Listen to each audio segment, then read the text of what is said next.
கர்த்தருடைய பரிசுத்த நாமத்துக்கு மகிமை உண்டாவதாக. அடியனுக்கு கொடுத்த வார்த்தை தாகமாய் இருக்கிறேன் என்ற வார்த்தை. யோவான் 19ஆம் அதிகாரம் 28வது வசனத்தை வாசிக்கலாம். அதன் பின்பு எல்லாம் முடிந்ததென்று இயேசு அறிந்து வேத வாக்கியம் நிறைவேறத்தக்கதாக தாகமாய் இருக்கிறேன் என்று சொன்னார். இதில் 3 காரியங்கள் சொல்லப்பட்டிருக்கிறது. எல்லாம் முடிந்தது என்று, வேத வாக்கியம் நிறைவேறத்தக்கதாக தாகமாய் இருக்கிறேன் என்று சொன்னார். நான் வேகமாக இந்த வார்த்தையை நான் பேச விரும்புகிறேன். எல்லாம் முடிந்தது என்றால் ஆண்டவராகிய இயேசு கிறிஸ்து பிதாவுடைய சித்தத்தின்படியாக இந்த பூமிக்கு வந்தார். பூமிக்கு வந்த பிறகு அவர் 3.5 ஆண்டு காலம் எல்லாவற்றையும் செய்து முடித்தார். எல்லாவற்றையும் என்றால் அவர் போகிற இடமெல்லாம் அநேகருக்கு சுகம் கொடுத்தார். வியாதிய பிசாசு பிடியில் இருந்தவர்கள், கட்டுகளில் இருந்தவர் எல்லாருக்கும் விடுதலை கொடுத்து அவர் அதற்கு பின்பாக சரீரப்பிரகாரமாக ஆண்டவராகிய இயேசு கிறிஸ்து கல்வாரி சிலுவையிலே 3 ஆணிகள் மூலம் தொங்கிக் கொண்டிருக்கிற பொழுதுதான் தாகமாய் இருக்கிறேன் என்று சொன்னார். அதற்கு முன்பாக ஒரு வார்த்தை சொல்லப்பட்டிருக்கிறது, வேத வாக்கியம் நிறைவேறத்தக்கதாக என்று. அந்த வேத வாக்கியம் என்னவென்றால் யோவான் 19ஆம் அதிகாரம் 29வது வசனம் இப்படியாய் சொல்லுகிறது. காடி நிறைந்த பாத்திரம் அங்கே வைக்கப்பட்டிருந்தது. அவர்கள் கடற்காலனை காடிலே தோய்த்து ஈசோப்பு தண்டில் மாட்டி அவர் வாயினத்தில் நீட்டி கொடுத்தார்கள். காடி அங்கே வைக்கப்பட்டிருந்தது. அந்த காடி நிறைந்த அந்த பாத்திரத்தில் கடற்காலனை துவைத்து ஈசோப்பு தண்டில் மாட்டில் அவருக்கு கொடுத்தார் என்று சொல்லப்படுது. என்ன கசப்பு கலந்த காடி என்றால் இதற்கு முன்பாக அந்த வேத வாக்கியம் எங்கு நிறைவேறுகிறது என்பதை பார்க்கும் பொழுது சங்கீதம் 69:21ஆம் வசனத்தில் சொல்லப்பட்டிருக்கிறது. என் ஆகாரத்தில் கசப்பு கலந்து கொடுத்தார்கள், தாகத்திற்கு காடியை குடிக்க கொடுத்தார்கள். எங்கு நிறைவேறுகிறதா இருக்கிறது? சங்கீதத்தில் இது நிறைவேறுகிறதா இருக்கிறது.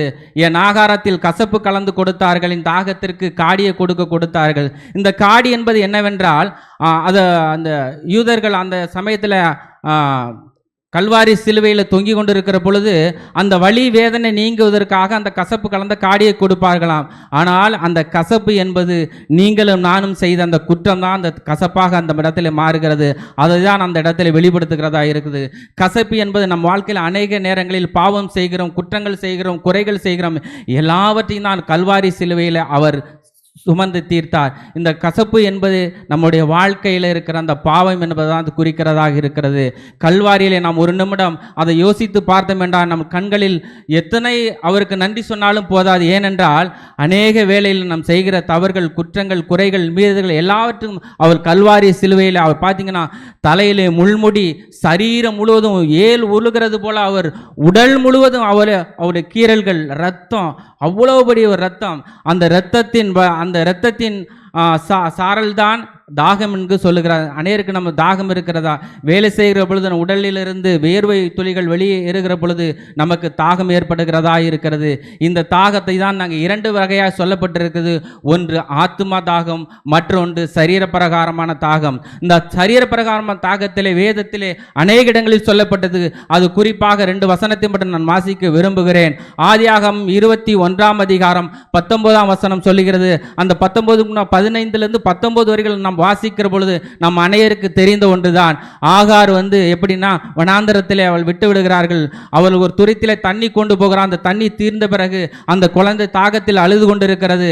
அந்த தாகத்தில் அழுது கொண்டிருக்கிற அந்த தாகம் குழந்தையை பார்க்க கூடாதபடி அவள் தூரத்தில் அம்பெறுகிற தூரத்திலே அவள் அந்த குழந்தையை விட்டு அவள் அழுது கொண்டிருக்கிறார். அந்த அழுகை ஆண்டவராகிய இயேசு கிறிஸ்து பார்க்கிறார். பார்த்த உடனே அங்கு ஒரு துறவை உண்டாக்குகிறார். அந்த துறவி நிமித்தமாக தண்ணீரை கொடுத்து அந்த குழந்தையுடைய தாகத்தையும் தீர்க்கிறார், அவளுடைய தாகத்தையும் தீர்க்கிறவர்களாக இருக்கிறார். அதோடு மாத்திரமல்ல, நியாயாதிபதிகள் 15ஆம் அதிகாரம் 19ஆம் வசனத்தில் இருந்து நாம் பார்க்கிறோம் என்றால் அதிலிருந்து பின்னாடி நம்ம போனோம்னா 14லிருந்து 19 அந்த வசனத்தை பார்க்கிற பொழுது சிம்சோன் என்கிற ஒரு மனிதன் குறித்து நான் பார்த்திருக்கிறோம். அவன் பராக்கிரமசாலி தான், ஆனால் அவனுக்குள் தாகம் இருந்தது.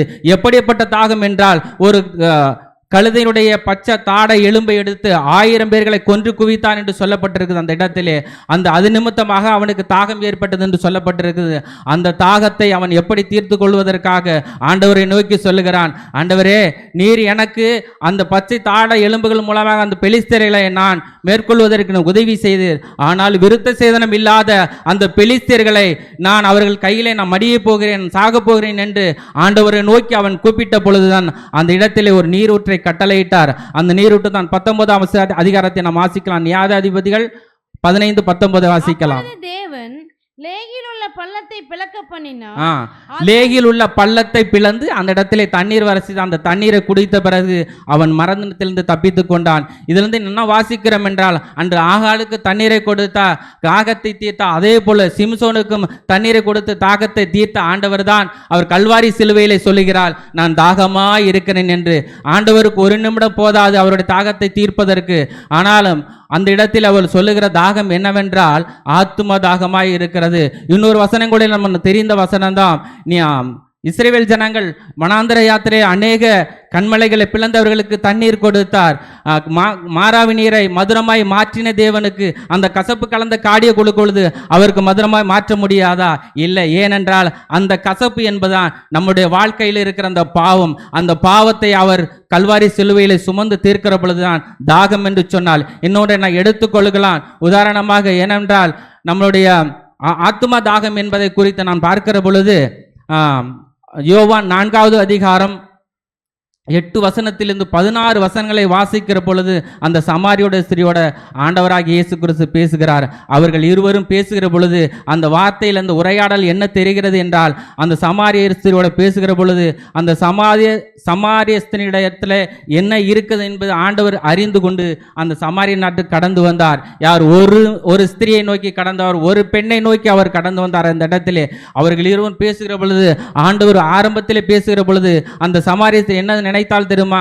சரீர தாகத்தை குறித்து அவரோடு பேசிக் கொண்டிருந்தால், ஆண்டவராகிய இயேசு கிறிஸ்து சரீர பிரகாமன தாகத்தை அவளிடத்தில் பேசவில்லை. அவர் பேசினது ஆத்துமா தாகத்தை குறித்து. ஏனென்றால் அந்த சமாரிய நாட்டிலே அநேக ரட்சிக்கப்படாத அநேக ஜனங்கள் இருந்தாங்க. அந்த ஆகையால் தான் அந்த சமாரிய ஸ்திரீ நோக்கி அவர் வந்தால். இந்த சம்பவங்களை நம்மளுக்கு அநேகருக்கு தெரிந்தால் நேரம் குறைவாக இருக்கிறபடினால இது நான் சொல்லுகிறேன்.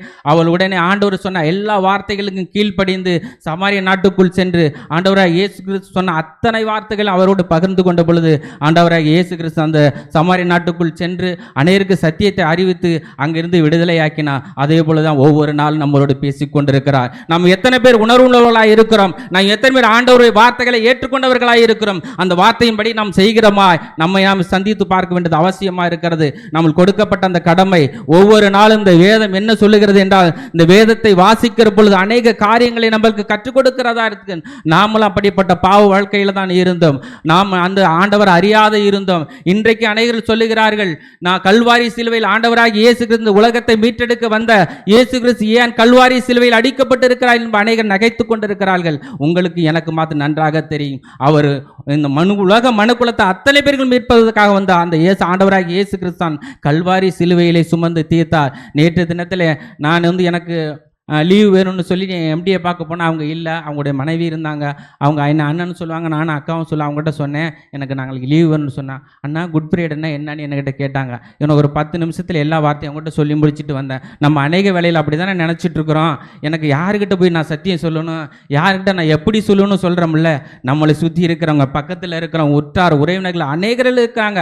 ஆனால் நம்மளுக்கு நேரம் இல்லைன்னு தான் நம்ம சொல்லி ஒதுங்கி விடுகிறோம். நேரம் கிடைக்கும் முதல்ல ஆண்டவருடைய வார்த்தை எங்கே விதைக்கிறோமோ அங்கே ஆண்டவர் கிரியை செய்ய வல்லவராயிருக்கிறார். அதோடு மாத்திரமல்ல, நான் சுருக்கமாக சொல்ல விரும்புகிறேன்.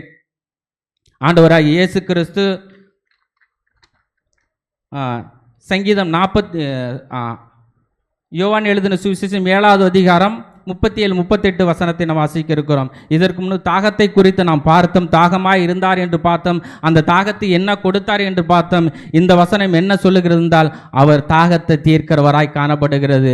பண்டிகை நாள் கடைசி நாளாகி பிரதான நாளிலே இயேசு கிறிஸ்து என்று சத்தமிட்டு ஒருவனை தாகமாய் இருந்தால் இனத்தில் வந்து பானம் பண்ண கடவன் என்று சொன்னார். அந்த ஆண்டவராக இயேசு கிறிஸ்து தாகத்தை தீர்க்கிறவராய் இருக்கிறார். இந்த இடத்திலே அந்த 37-38 வசனம் இதை தான் சொல்லுகிறது. அதோடு மாத்திரமல்ல, சங்கீதம் 42:1-2 வசனங்களை வாசிக்கிற பொழுது வாசிப்போமா?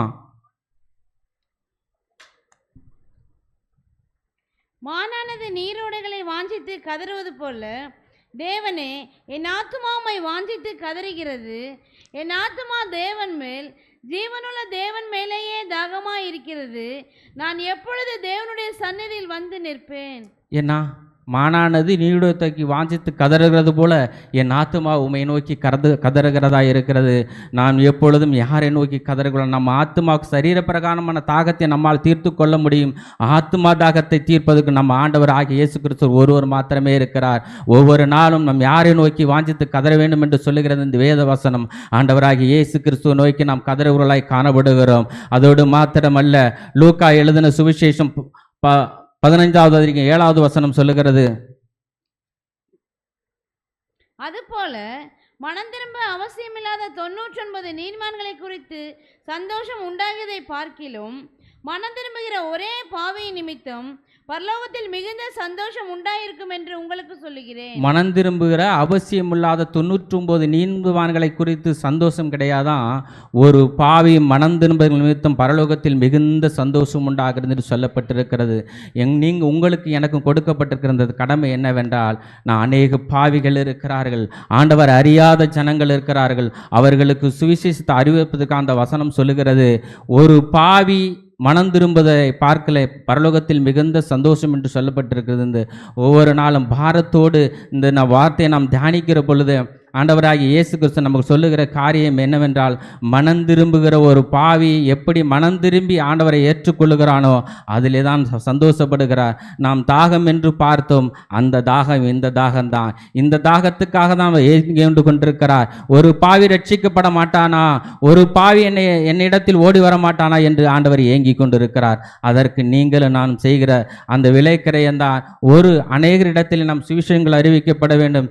நம்முடைய ஆலயம் நமக்கு நல்ல ஆலயம் கொடுத்திருக்கார், தரிசனத்திற்குரிய ஊழியக்காரரையும் கொடுத்திருக்கிறார். இவரோடு சேர்ந்து நாம் இந்த ஊழியத்தை செய்கிற பொழுது ஆண்டவருடைய தாகத்தை தீர்க்க நாம் ஒவ்வொருவருக்கும் கொடுக்கப்பட்டிருக்கிற அந்த கடமையில் தொடர்ந்து ஆண்டவருடைய ஊழியத்தை செய்கிறோம். ஊழியத்தை செய்தோமானால் ஆண்டவர் உண்மையில் அவருடைய தாகத்தை தீர்ப்பதற்கு நாம் தான் அவருக்கு தாகத்தை தீர்க்கக்கூடிய அந்த பிள்ளைகளாக நம்ம இருக்கக்கூடும். கடைசியாக ஒரு வசனத்தை கூட நான் வாசித்து முடிக்க விரும்புகிறேன்.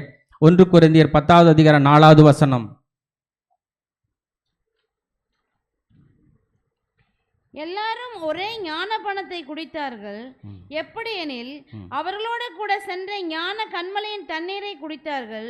அந்த கன்மலை கிறிஸ்துவே. ஆமா, இஸ்ரவேல் ஜனங்களோட ஆண்டவர் பகலிலே மேக ஸ்தம்பமாக இரவில் அக்கினி ஸ்தம்பம் அவருடைய கடந்து போனார். ஆனால் அவங்களுக்கு என்ன எடுத்தது? தாகம் எடுத்தது. அவங்க குடித்த தண்ணி என்ன தெரியுங்களா? ஆண்டவரின் ஞான பானம். ஆண்டவர் அந்த கண்மலை பிளந்து தண்ணீரை கொடுத்தாரு பார்த்தீங்களா? அந்த தண்ணீர் தான் அந்த கிறிஸ்து. அந்த கிறிஸ்து உங்களுக்குள் எனக்குள்ள இருக்கிறார். ஹல்லேலூயா. இந்த காலை வேளையிலே நான் சற்று நாம் சிந்தித்து பார்க்கிற பொழுது அந்த ஞான கண்மலையாகிய இயேசு கிறிஸ்து நம்மளோடு இருக்கிறார். நம்ம ஒரு நாள் நம்மளுக்கு அந்த தாகம் எடுக்காது. ஏனென்றால் நமக்குள் நாம் ஒவ்வொரு நாளும் பருகிற அந்த வேத வசனமாகிய இந்த ஞான கண்மலையை நாம் பருகி கொண்டு இருக்கிறோம். அந்த ஞான கண்மலையாகிய இயேசு கிறிஸ்துவை நம் ஒவ்வொரு நாளும் குடிக்கிற பொழுது நமக்குள் என்ன வருது? ஜீவ நதி ஓடுகிறதா இருக்கிறது. அந்த ஜீவ நதி ஓடுகிறது, அத்தோடு நின்றுவிடக்கூடாது. அந்த ஜீவ நதி எங்கு பாய்ந்து செல்ல வேண்டுமாம்? புறஜாதி மக்களிடத்தில் அது பாய்ந்து சென்று அவர்களுடைய தாகங்களை தீர்க்கிறதாய் மாற வேண்டும். அதுதான் ஆண்டவராகிய இயேசு கிறிஸ்து கல்வாரி சிலுவையிலே அவர் சொன்னது, நான் தாகமாய் இருக்கிறேன் அந்த வார்த்தை. கண்களை மூடி ஜெபிக்கலாமா? அப்பா, நன்றியோடு துதிக்கிறோம்ப்பா. அந்த காலை வேளையில் ஆண்டவரே, நீர் எங்களோடு அநேக காரியங்கள் பேசியிருக்கிறீர். ஆண்டவரே, மன்னிப்பு குறித்து பேசியிருக்கிறீர். ஆண்டவரே, எங்களுக்கு என்ன செய்ய வேண்டும் கடமைகளை குறித்து பேசியிருக்கிறீர். ஆனாலும் என் தேவன் தாமே, நீர் தாகமாய் இருக்கிறேன் என்று சொன்ன அந்த வார்த்தை எங்களுக்குள் கடந்து வந்து ஆண்டவரே அப்பா, ஒவ்வொரு நாளும் ஆண்டவரே உம்முடைய தாகத்தை தீர்க்கிற பிள்ளைகளாக எங்களை மாற்றும்படியாக நாங்கள் செபிக்கிறோம். ஆண்டவரே, எங்களுக்குள் ஆண்டவரே இந்த உங்களுடைய வார்த்தை ஊடுருவி சென்று உங்களுடைய தாகத்தை தீர்க்கிற பிள்ளைகளாக எங்களை மாற்றும்படியாக நாங்கள் செபிக்கிறோம். எத்தனை பேரும் அறியாத இருக்கிறார்கள் தகப்பனே. ஆண்டவரே, இந்த சூலூரை சுற்றி 39 கிராமங்கள் இருக்கிறது தகப்பனே. அத்தனை கிராமங்களை அறியாத எத்தனையோ ஜனங்கள் இருக்கிறார்கள் தகப்பனே. அவர்களுக்கெல்லாம் நாங்கள் சுவிசேஷத்தை சொல்வதற்கு நீ எங்களுக்கு வழிவாசல்களை திறந்துள்ள வேண்டுமா செபிக்கிற தகப்பனே. ஒவ்வொரு நாளும் எங்களுக்குள் அந்த ஆத்துமா தாகம் கொழுந்து விட்டு எரிய நீர் எங்களுக்கு உதவி செய்வனுமா செபிக்கிற தகப்பனே. நீர் அப்படியா செய்ய ஒரு கிருபைகளுக்காய் நன்றி செலுத்துகிறோம். தொடர்ந்து ஆசீர்வதிங்க, பலப்படுத்துங்க. இயேசு கிறிஸ்துவின் ஏறப்பட்ட நாமத்தில் ஜெயமெடுத்து செபிக்கிறங்கள் ஜீவனுள்ள நல்ல பிதாவே, ஆமென்.